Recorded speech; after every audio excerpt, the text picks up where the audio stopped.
گزرا حضرت سعید بن مسیب کا کہ حضرت ابو دعا رحمۃ اللہ علیہ فرماتے ہیں کہ میں حضرت سعید بن مسیب کے پاس بیٹھتا تھا، ان کی مجلس میں بیٹھتا تھا، وہ سمجھاتے تھے، لوگوں کو بتاتے تھے، درس دیا کرتے تھے، لوگوں کو اچھائی کا پیغام دیا کرتے تھے، لوگوں کو نیکی کی دعوت دیا کرتے تھے، تو لوگ ان کے پاس آتے تھے، قطار در قطار ان کے پاس آتے تھے، ان کی باتوں کو سمجھا کرتے تھے۔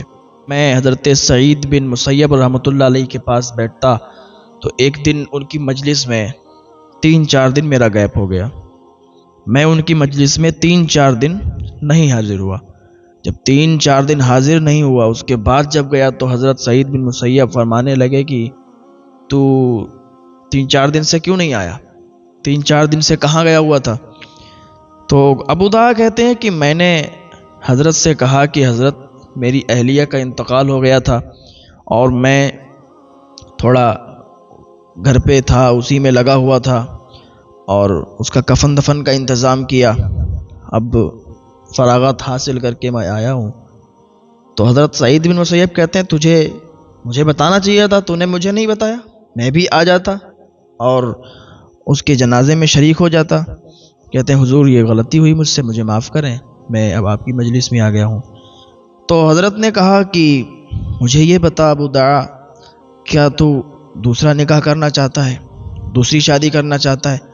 تو ابو دعا کہتے ہیں حضرت میں ٹھہرا غریب انسان، میں ٹھہرا غریب آدمی، میں کیسے نکاح کر سکتا ہوں؟ میرے پاس تو کوئی ایسا مالی اعتبار سے میں صحیح بھی نہیں ہوں، اور مجھے اپنی بیٹی کون دے گا؟ اور ہر کوئی یہ سوچتا ہے کہ اس کی بیٹی ایک اچھی جگہ جائے، اس کا خیال رکھا جائے۔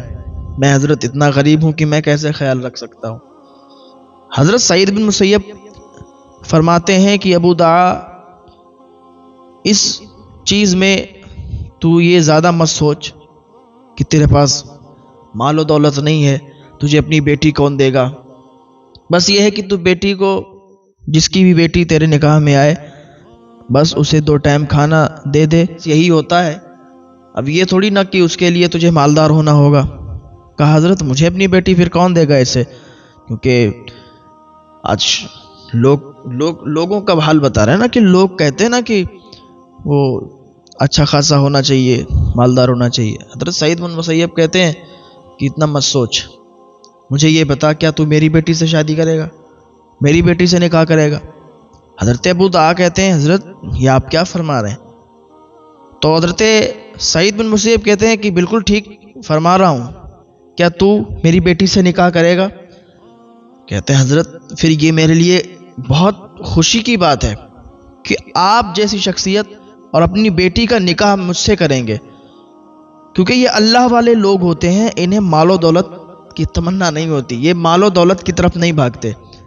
آج ہمارا جو معاشرہ ہے، ہمارا یہاں جو رواج چلتے ہیں، جو رسومات ہیں، وہ یہ ہے کہ آج کا جو انسان ہے وہ مال و دولت کی طرف بھاگتا ہے، کہ اگر کوئی مالدار شخص ہے اور اچھا خاصا کماتا ہے، بینک بیلنس اچھا ہے، گاڑی ساڑی ہے ان کے پاس، تو اس کو دیکھتے ہیں کہ اپنی بیٹی کا نکاح وہاں کریں گے، اپنی بیٹی کی شادی وہاں کریں گے تو وہ خوش رہے گی۔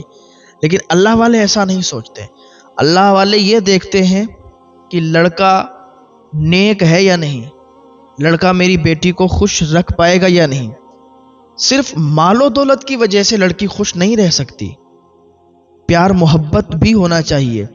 پتہ چلا مال و دولت بہت زیادہ ہے، بہت زیادہ بینک بیلنس ہے، لڑکا ہی صحیح نہیں ہے، لڑکا ہی غلط ہے، غلط فعلوں میں پڑا ہوا ہے، غلط کام کر رہا ہے، اور اس کے ساتھ اگر کسی کی بیٹی کی شادی ہوئی تو ظاہر سی بات ہے جو غلط افعال میں پڑا ہوا ہے تو ظاہر سی بات ہے وہ اس کے ساتھ جو شادی ہوگی تو وہ ضرور پریشان کرے گا۔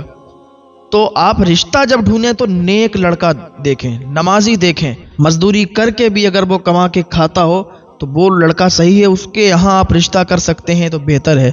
زیادہ مالدار ہے اور لڑکا صحیح نہیں ہے تو پھر رشتہ کرنا وہاں اچھی بات نہیں ہے۔ حضرت سعید بن مسیب نے کہا ابو دعا میں تیری امیری و غریبی کو نہیں دیکھ رہا ہوں، میں تو بس یہ دیکھ رہا ہوں کہ تو نیک ہے اور تو اللہ کی رضا پر راضی رہنے والا ہے، میں اسی وجہ سے اپنی بیٹی کا نکاح تجھ سے کروں گا۔ حضرت ابو دعا کہتے ہیں کہ میری خوشی کا پھر انتہا نہیں رہا، میں تو مطلب اتنی خوشی تھی کہ کیا ہی بتائیں۔ تو کہتے ہیں کہ ٹھیک ہے حضرت، جیسا آپ حکم فرمائیں۔ کہا حضرت نے پھر ٹائم بھی نہیں لگایا اور جلدی سے میرا نکاح اپنی بیٹی کے ساتھ کر دیا، اور ہم دونوں رخصت ہو گئے اور ہم دونوں وہاں سے چلے آئے۔ گھر پہ آئے، کچھ کھانا رکھا ہوا تھا، وہ کھانا لیا اور وہ کھانا کھانے لگے۔